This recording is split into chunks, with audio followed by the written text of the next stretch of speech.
Mengapa kita harus percaya kepada Yesus dan percaya kepada apa yang dikatakannya? Karena telah terbukti, ada bukti bahwa Ia memikirkan yang terbaik bagi kita. Yesus memikirkan yang terbaik kepada kita, bahkan untuk masa depan kita, bahkan untuk warisan yang mau diberikannya kepada kita. Saudaraku, apapun yang dapat diperbuatnya bagi kita telah dilakukan Tuhan. Tuhan sudah melakukan semua, saudaraku, ya, perbuatannya yang baik dan ajaib bagi kita. Ia telah menyerahkan nyawanya buat kita. Dia menyerahkan nyawanya buat kita semua. Itu sebabnya pemuda-pemudi remaja yang dikasihi Tuhan, marilah kita tetap mengasihi Tuhan. Tetap mengasihi Tuhan. Saudaraku, mari kita tetap menyala, tetap bersemangat. Jangan kurangi doa saudara. Jangan kurangi persekutuan saudara. Jangan kurangi korban dan penyembahan saudara. Mari lebih sungguh-sungguh lagi, saudara pemuda-pemudi, ya, Victorious Youth profesional, ya, pemuda-pemudi remaja yang profesional, yang berbakat. Mari pakai waktu ini untuk melayani Tuhan lewat sosial media ini, saudara. Saya berkata sekali lagi, saya bersyukur buat sosial media ini. Kalau bukan karena sosial media, mungkin saya tidak tahu bagaimana cara untuk melayani. Nah, mari kita buka firman Tuhan dalam Roma 5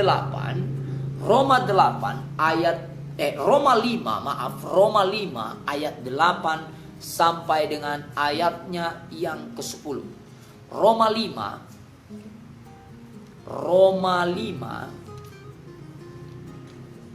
ayat 8 sampai dengan ayatnya yang ke-10 saja dulu kita baca, ya. Akan tetapi Allah menunjukkan kasih-Nya kepada kita oleh karena Kristus telah mati untuk kita ketika kita masih berdosa. Lebih-lebih karena kita sekarang telah dibenarkan oleh darah-Nya, kita pasti akan diselamatkan dari murka Allah. Sebab jikalau kita masih seteru diperdamaikan dengan Allah oleh kematian anaknya, lebih-lebih kita sekarang yang telah diperdamaikan pasti akan diselamatkan oleh hidupnya, oleh hidup Tuhan. Dan bukan hanya itu saja, kita malah bermegah dalam Allah oleh karena Yesus Kristus Tuhan kita, sebab oleh Dia kita telah menerima pendamaian itu. Lihat, saudaraku yang dikasihi Tuhan, di sini dikatakan, saudaraku, ya, Yesus menunjukkan kasih-Nya kepada kita. Dia menunjukkan kasih-Nya kepada kita, ya, saudaraku yang dikasihi Tuhan. Dan Dia mati untuk kita karena kita berdosa. Dia mau mati untuk kita. Kalau bukan karena Dia, mungkin kita yang akan mati. Saudaraku, ini kita akan menerima murka itu. Lebih-lebih karena sekarang kita telah dibenarkan. Itu sebabnya hari ini kita dibenarkan itu bukan karena kita, itu karena Tuhan. Hari ini saya layak untuk menyampaikan firman, dibenarkan untuk menyampaikan firman kepada saudara, bukan karena saya hebat, oh saudaraku, tetapi karena kasih karunia Tuhan, karena karya Tuhan di kayu salib bagi saya dan saudara. Sebab jikalau kita masih seteru diperdamaikan dengan Allah oleh kematian anaknya, lebih-lebih kita yang sekarang telah diperdamaikan pasti akan diselamatkan oleh hidupnya.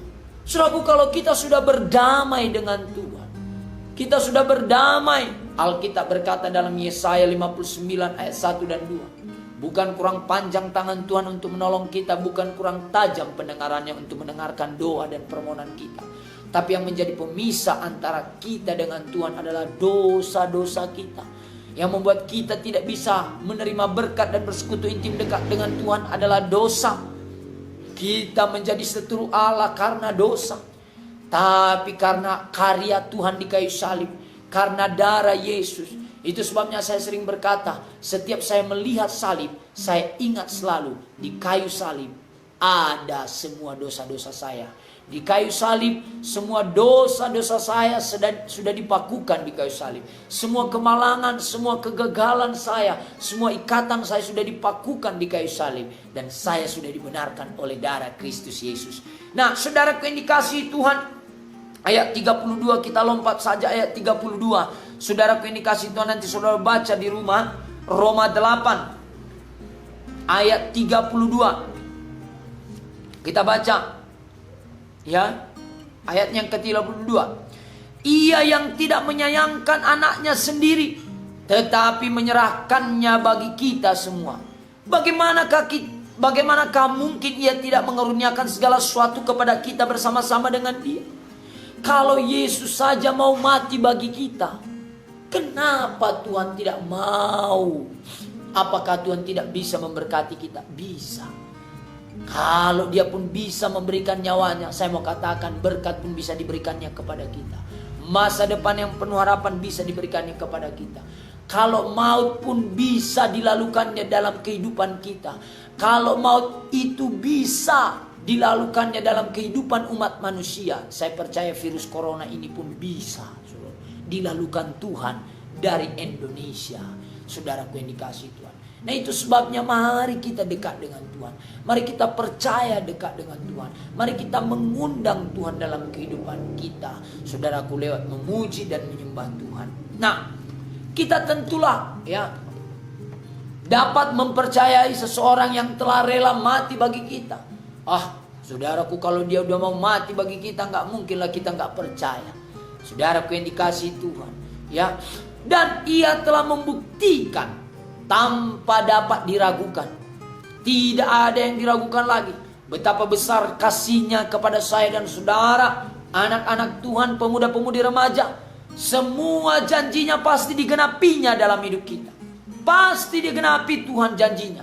Apa janji Tuhan? Saudara pingin janji Tuhan, tapi saudara tidak pegang janji Tuhan. Saudara rindu semua janji-janji Tuhan di Alkitab digenapi dalam hidup saudara, tapi saudara tidak memegang janji Tuhan. Saudara tidak mendoakan janji Tuhan. Saudara tidak mengucapkan janji Tuhan.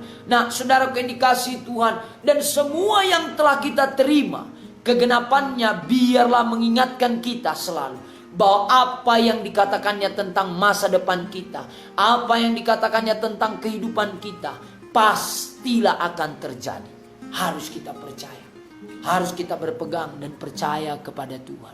Saudaraku yang dikasihi Tuhan, ya, mari kita tetap percaya dan berpegang kepada Tuhan. Contohnya saudaraku, Daud menghadapi Goliat. Daud sangat percaya, ya, bahwa Tuhan pasti menyertainya dan memberi kemenangan kepadanya. Itu sebabnya dia berani melawan Goliat itu. Kenapa Daud berani melawan Goliat? Karena dia percaya Tuhan menyertainya. Kenapa dia berani saudaraku maju? Karena dia percaya Tuhan menyertainya.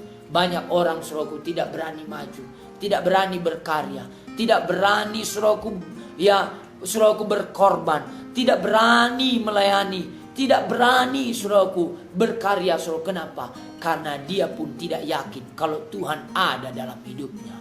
Saudaraku, itu sebabnya pastikan Yesus ada dalam hidup saudara. Pastikan Yesus ada di hati saudara. Saudaraku, Daud percaya Tuhan ada dalam hidupnya. Itu sebabnya dia maju. Dia mau melawan Goliat.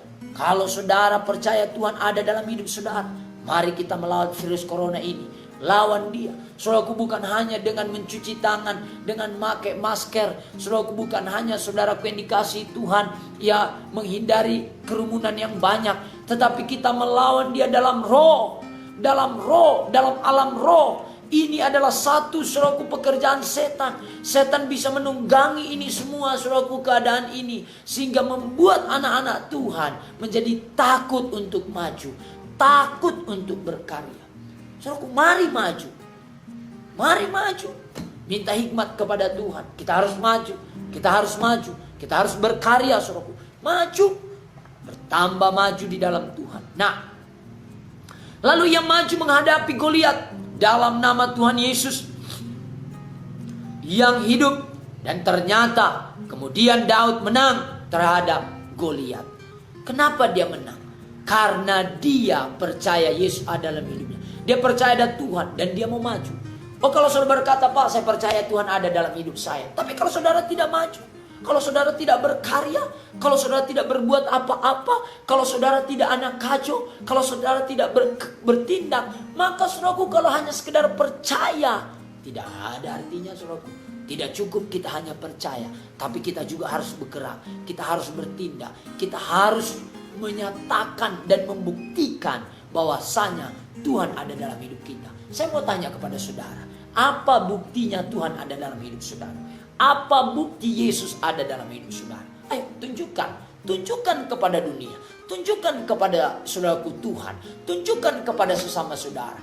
Apa bukti Yesus ada dalam hidup saudara?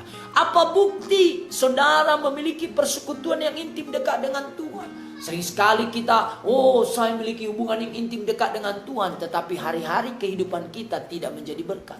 Sering sekali saudaraku, kita memiliki hubungan yang intim bersekutu dekat dengan Tuhan, tetapi sedikit ada masalah, sedikit ada tantangan, sedikit ada keadaan situasi yang tidak enak, kita menjadi kecut, kita menjadi sungut-sungut, kita mulai marah, kita mulai berdosa saudaraku. Saya mau katakan itu tidak membuktikan Yesus ada dalam hidup kita.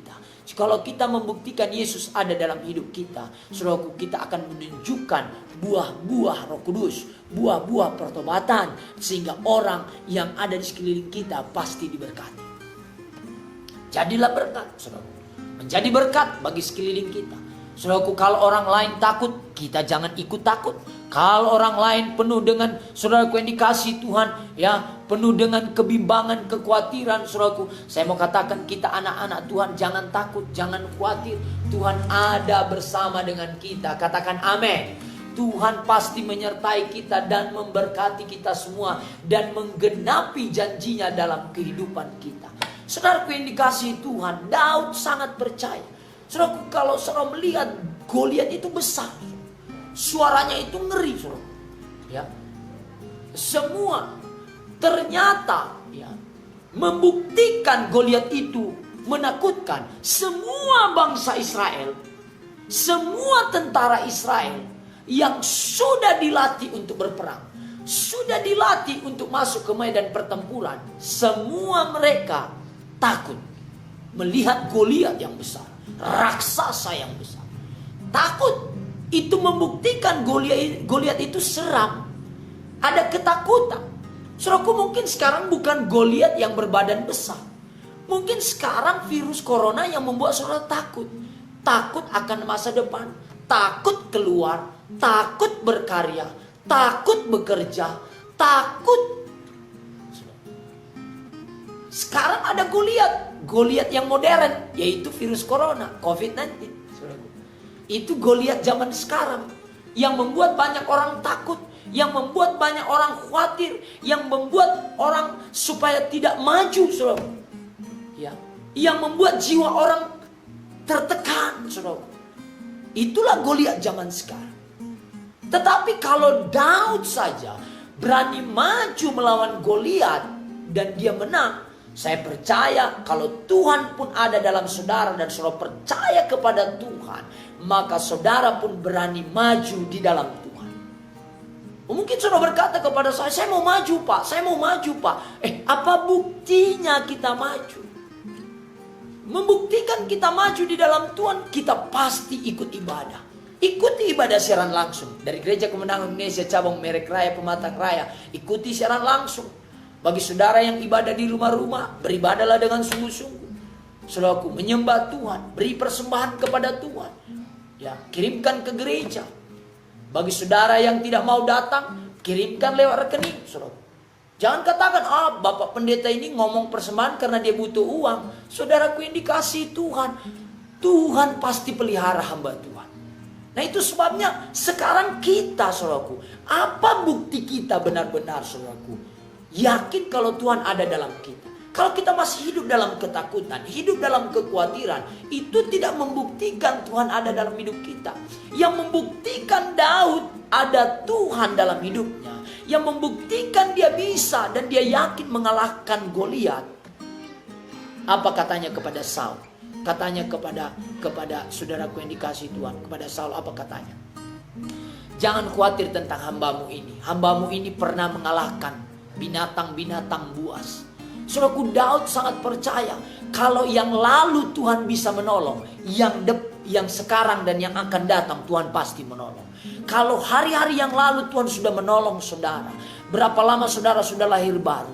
Kalau saudara sudah menjadi anak Tuhan dan menjadi hamba Tuhan, dan Tuhan sudah banyak menolong saudara melewati keadaan situasi, saudara, Tuhan sudah banyak menyatakan mujizat dalam hidup saudara. Saya mau katakan, hari depan, hari ini dan hari yang akan datang, Tuhan juga pasti menolong saudara. Yang percaya katakan amin. Saudaraku, ini kasih Tuhan pasti menolong kita. Percaya dan bertindak. Anak kajo, saudaraku. Ayo bertindak. Saudaraku, saya bertindak. Saya buat dalam banyak hal, saudaraku. Ya, untuk anak-anak saya buat siaran langsung, saudaraku. Anak yang bijak. Karena saya tidak mau kalau anak saya tidak melayani juga. Harus menjadi berkat. Saudara juga bisa menyaksikan, kalau saudara orang tua ada anak-anak sekolah minggu, ajak mereka mengikuti siaran langsung ibadah. Ya, anak sekolah minggu siaran langsung, anak yang bijak dalam, saudaraku yang dikasihi Tuhan, dalam ibadah itu mulai pukul 3 sore, saudaraku, bersama Steven dan Stefani, anak saya, saudaraku. Dan saudaraku yang dikasihi, ini bukan promosi, dan memang saya harus mengatakannya supaya saudara bisa ikut, saudaraku, dan mensupport, mendukung, saudaraku, acara ini. Dan juga kita ada YouTube, kita masukkan di YouTube sehingga banyak memberkati orang. Kita kerjakan semua karena presiden kita berkata ibadah di rumah, kerja dari rumah. Itu sebabnya saya buat, saudaraku. Mari, jangan hanya ya Tuhan tolonglah hambamu, ya Tuhan. Saudaraku, apa yang mau kita buat? Cak Lontong berkata mikir. Itu Cak Lontong, saudaraku, ya. Mikir. Pakai ini, saudaraku. Bukan hanya kita memposting gaya-gaya kita di Facebook, saudaraku. Ayo mikir bagaimana supaya, saudaraku, saya diberkati, saya maju. Tuhan tolong berikan saya pencerahan, berikan saya pemikiran. Tuhan, hidup saya tidak bisa begini-begini, saya harus maju, Tuhan. Pak pendeta berkata maju. Bagaimana caranya maju, Tuhan? Tolong saya, Tuhan. Kita harus maju. Jangan takut. Saudara tahu, kalau saudara tanya aungan, saudaraku, aungan Goliat itu saya percaya pasti menakutkan. Orang Israel pasti menakutkan. Makanya orang Israel pada ketakutan. Bahkan bayangkan orang-orang yang sudah pakai pakaian, saudaraku, lengkap, pakaian tentara Israel yang sudah bersenjata tapi masih takut. Nah, mungkin itu seperti orang Kristen yang sudah punya firman, yang sudah punya saudaraku kepercayaan, tapi masih hidup dalam ketakutan. Saudaraku yang dikasihi Tuhan, sekali lagi jangan takut. Kalau takut mulai aja nyanyi. Tak usah ku takut, Allah menjaga. Nyanyi. Semakin saudara banyak nyanyi, semakin saudara akan lebih berani. Nah, itu juga menolong, karena semua lagu-lagu itu adalah dari firman. Demikian juga kita harus percaya firman Tuhan akan masa depan kita. Percaya akan masa depan gereja. Percaya setelah selesai virus corona ini, semua gereja penuh dengan jiwa-jiwa. Amin. Percaya itu. Jangan katakan, aduh lah Pak, kayaknya ini udah mau kiamat Pak, ini udah mau selesai Pak, kayaknya aku pun gak, adalah Pak, aku gak bisa lagi di wisuda ini Pak, aku gak bisa ngambil yang kurindukan kemarin, aku mengambil S1, S2, S3, ya hanya yang dapat cuman es cendol. Saudaraku yang dikasihi Tuhan, percayalah Tuhan pasti memulihkan bangsa kita, memulihkan gereja Tuhan, memulihkan negeri kita. Katakan amin. Nah, saudaraku yang dikasihi Tuhan, perhatikan. Dikatakan di sini, saudaraku yang dikasihi Tuhan, ya. Tuhan Yesus selalu menggenapi janjinya pada masa lalu. Tuhan Yesus juga menggenapi janjinya masa ini pun, masa sekarang ini pun. Tuhan Yesus juga akan menggenapi janjinya pada masa depan, saudara. Jadi percayailah firman Tuhan untuk masa depan kita. Ketahuilah dan nantikanlah kedatangan janji Tuhan digenapi dalam kehidupan kita. Nantikan, jangan takut. Kalaupun Tuhan mau datang, jangan takut. Orang yang takut akan kedatangan Tuhan, jangan-jangan ada dosa dalam hidupnya. Orang yang takut hari kedatangan Tuhan karena ada sesuatu yang gak beres di hatinya. Satu contoh, kalau ada karyawan takut datang bos, jangan-jangan karyawan itu adalah karyawan yang malas. Sama saja, setiap murid di sekolah, kalau guru masuk dia takut, Takut dia, guru udah mau masuk, guru matematika masuk, takut dia. Kenapa? Karena PR-nya belum selesai. Biasanya murid yang PR-nya sudah selesai, dia tidak takut. Oh, ada guru, oh udah mantap ini. PR saya pasti 100. Semangat dia. Kenapa takut? Karena ada salah. Kenapa Adam takut saat Tuhan memanggil Adam? Adam, takut dia. Kenapa? Karena ada dosa, ada salah. Itu sebabnya kalau hari ini ada dosa, ada kesalahan, ada kekurangan, saudaraku, mari duduk di bawah kaki Tuhan, mari mohon ampun kepada Tuhan, dan nanti juga kita akan berdoa, saudaraku. Saudaraku yang dikasih, sering sekali saudaraku di kota raya ini banyak orang berkata, kenapa kalian gereja Kemenangan Indonesia itu terus ibadah, terus ke gereja, terus ibadah, terus ke gereja? Saya katakan kepada mereka, karena kami sungguh sadar, kami orang yang lemah, kami orang yang penuh dengan kelemahan, kekurangan, kesalahan. Kami tahu kami ada dosa. Itu sebabnya kami datang kepada Tuhan, supaya kami dibersihkan, disucikan, dipulihkan, dikuatkan, diteguhkan. Saudaraku yang dikasihi Tuhan, itu sebabnya datanglah kepada Tuhan, rindukan Tuhan, majulah di dalam Tuhan. Nah, saudaraku, nantikan kedatangan Tuhan, nantikan karya Tuhan dalam hidup saudara, dalam doa, dalam pembacaan skidul saudara. Jangan tinggalkan skidul saudara, jangan tinggalkan jam-jam doa saudara, tambahkan jam doa saudara, tambahkan korban saudara, tambahkan semangat saudara. Saudara yang dikasihi Tuhan, dan dikatakan di sini, saudaraku, berjaga-jagalah akan kedatangannya. Kita memang menantikan kedatangan Tuhan, tapi kita juga harus berjaga-jaga. Berjaga-jaga artinya kita harus siuman. Ya, kemarin song leader berkata kita harus siuman, jangan siluman. Ya, karena kalau siluman ini, saudaraku, berubah, dia menyamar. Jangan jadi siluman, tapi jadilah siuman. Siuman, kata Bolang dulu, kita harus siuman, kita harus serius, kita harus siuman.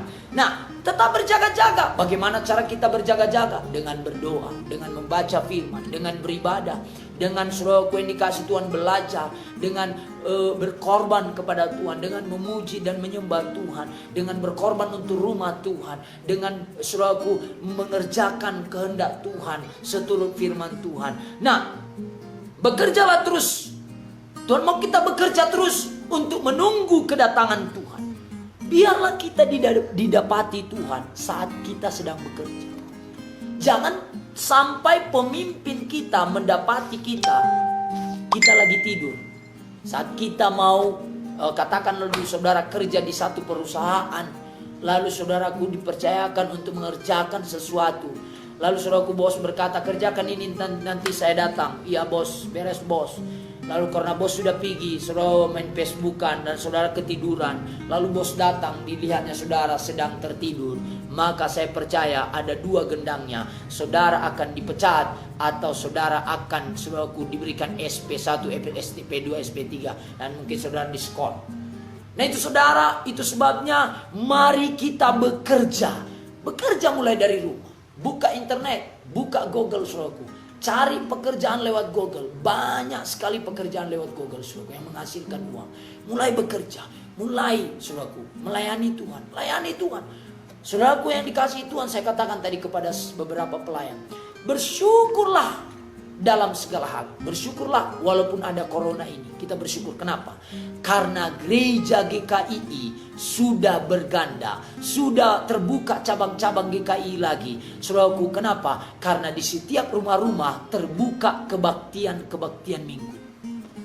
Ayo, di rumah saudara, ajak jiwa baru tetangga-tetangga saudara. Ini waktunya saudara melayani tetangga saudara untuk mengajak mereka beribadah di rumah saudara. Ikuti ibadah siaran langsung, saudaraku, sehingga saudaraku, semua tetangga-tetangga saudara bisa diselamatkan, dimenangkan bagi Tuhan. Jangan katakan, gereja udah ditutup. No, gereja semakin banyak, semakin banyak. Sekarang gereja tidak ada di gedung lagi, tapi gereja ada di setiap rumah-rumah. Itu sebabnya kita bersyukur. Mari kita melayani. Ayo melayani kita, suruh. Jangan berhenti pelayanan kita. Kalau kata pemerintah di daerah kami ini, pemerintah berkata jangan lebih 10 orang.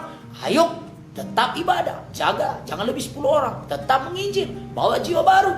Harus ada jiwa baru di KKS saudara. Harus ada jiwa baru di rumah kebaktian, di rumah saudara.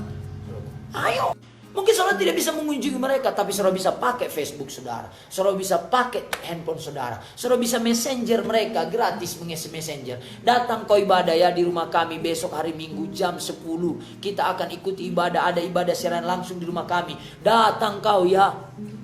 Saudara aku ini, sampai di pintu rumah, semprot dia. Semprot pakai hand sanitizer saudara. Ya, cuci tangannya. Nah, buat hand sanitizer di depan rumah saudara, masuk dia, semprot. Pasti semua ditolong Tuhan. Jangan pula takut saudaraku. Haleluya. Apalagi saudaraku setelah siap ibadah, saudara makan lagi, ajak dia makan. Oh, pasti saya percaya minggu depan dia datang lagi. Minggu depan dia ikut lagi ibadahnya. Dan dia akan bawa lagi jiwa yang lain. Mulai doakan dia di rumah saudara masing-masing. Jangan berhenti.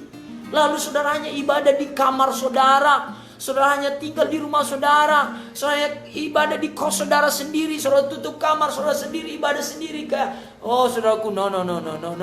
Mari mulai menginjil. Mari menangkan jiwa. Bawa jiwa di rumah saudara. Mari saudaraku menangkan jiwa-jiwa. Nah, mulai bekerja. Kerja. Bukan hanya bekerja untuk diri sendiri, tapi bekerja untuk Tuhan. Apa yang kita kerjakan untuk Tuhan? Saudaraku, seringkali kita hanya karena keadaan virus corona ini kita bekerja di rumah. Akhirnya kita lupa kerja Tuhan. Kita lupa pekerjaan Tuhan. Kita lupa mendukung pekerjaan Tuhan. Saudara yang dikasihi Tuhan, ya. Biarlah Tuhan mendapati kita sedang bekerja. Jangan tidak mau tahu tentang tanda-tanda zaman ini, Bapak Ibu Saudara dan pemuda-pemudi remaja, ya, pemirsa sekalian. Jangan tidak mau tahu tentang tanda-tanda zaman ini. I don't care. Aku gak peduli. Mau orang mati situ terserah. No. Kita harus peduli. Ini waktunya kita bekerja, berdoa. Kita doakan setiap mereka supaya saudara-saudara kita yang ada di barisan depan, yaitu dokter-dokter, perawat-perawat yang ada di barisan depan, saudaraku, mereka juga diberikan hikmat, dikuatkan, saudaraku, mereka dilindungi oleh Tuhan. Saudaraku yang dikasih, jangan tidak peduli. Tolonglah Gereja Kemenangan Iman Indonesia dimulai dari I care, peduli. Kalau saudara tidak peduli dengan memberikan sesuatu uang, saudara bisa peduli dengan berdoa. Saudaraku yang dikasih Tuhan, mari saudaraku, adakan doa. Kami sini ada doa keliling. Ayo, adakan doa keliling. Jangan banyak-banyak saudaraku. Ya saudaraku yang dikasih Tuhan. Nah, saudaraku yang dikasih Tuhan, pemerintah berkata kalau naik kereta, dikatakan saudaraku naik kereta itu pakai masker, satu orang di keretanya, jangan boncengan. Oke, patuhi saja. Kalau dikatakan saudaraku di dalam mobilnya, saudaraku harus berjarak, kita patuhi saja. Tetap kita jalankan saudaraku. Haleluya. Karena pemerintah juga adalah wakil Tuhan di dunia ini saudaraku. Nah, jangan tidak mau peduli. Mari kita peduli. Mari mulai pikirkan apa caraku untuk peduli buat bangsa dan negaraku. Apa caraku untuk peduli buat orang-orang di sekelilingku? Mulai tanya Tuhan. Jangan tidak peduli dengan tanda-tanda zaman. Ya, jangan lalai menantikan kedatangan Tuhan. Jangan saudaraku kita terlena seperti penyanyi dangdut, terlena. Jangan terlena saudaraku. Ya, mari kita waspada dan mari kita siuman. Jangan tidak berjaga-jaga menantikan kedatangan Tuhan. Jangan tidak bekerja dalam menantikan kedatangan Tuhan ini. Jangan kita tidak bekerja. Akhirnya kita di rumah saja. Hanya menantikan sembako. Hanya menantikan bantuan dari pemerintah. No. Mari bekerja. Mari berkarya. Nah, dengan perkataan lain, jangan tertipu dan teralihkan oleh suara-suara dunia. Jangan tertipu dan teralihkan oleh keadaan-keadaan dunia ini dengan ya suara-suara dunia ini. Jangan tertipu. Tapi mari kita dengarkan suara Tuhan. Fokuslah pada rencana Tuhan. Kalau perlu luruskan kembali jalan hidup saudara. Kalau ada jalan yang bengkok. Tadi saya katakan kepada satu anak Tuhan, saudaraku yang dikasihi Tuhan. Kalaulah saudaraku yang dikasihi Tuhan, ini ini hidup kita. Kita mau lurus, saudaraku mengikuti. Sedikit saja kita menyimpang, sama seperti saudaraku yang dikasihi Tuhan, kapal itu saudaraku. Dia mengikuti saudaraku kompas.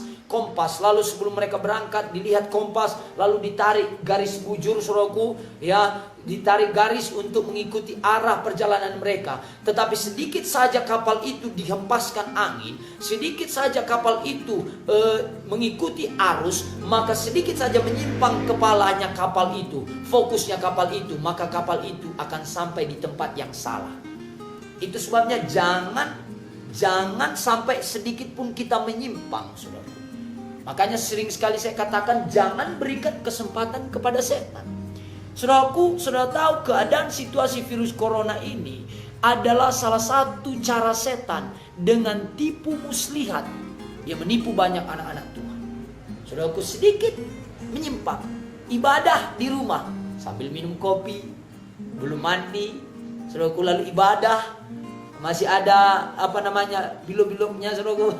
Lalu ibadah, saudaraku, sambil minum kopi, sambil makan, hidupkan siaran langsungnya, makan dia sambil ibadah, saudaraku. Tolong hormati Tuhan. Tolong hormati Tuhan, saudaraku. Nah, mari kita serius dalam beribadah. Walaupun di rumah, walaupun tidak ada pemimpin, jangan kita kalah dengan semut. Semut tidak ada pemimpinnya, dia bekerja. Amin. Makanya Amsal berkata, belajarlah kepada semut. Jangan kita kalah, saudaraku. Gak ada pemimpinnya, dia bekerja, saudaraku. Ya, kita ada pemimpin baru bekerja, ada pendeta baru semangat. No, walaupun saya tidak melihat saudara yang melihat saya, tapi saya mau katakan Tuhan melihat saudara. Tuhan tahu keadaan saudara, Tuhan tahu hati saudara, Tuhan tahu kesungguhan saudara. Itu sebabnya mari kita lebih sungguh-sungguh. Yang setuju katakan amin. Ya, gak ada amin, amin. Amin. Nah, saudaraku, indikasi Tuhan, kenallah nubuatan tentang masa depan lewat firman Tuhan. Kenallah tanda-tanda akhir zaman dalam firman Tuhan. Mulai baca Alkitab saudara. Kenal, saudara. Saudaraku, indikasi Tuhan. Mari kita, ya, yang ketiga ini kita lakukan. Yang pertama, kita menantikan, kita berjaga-jaga, dan kita bekerja. Kita kerjakan yang tiga ini. Di akhir zaman ini mari kita kerjakan ini.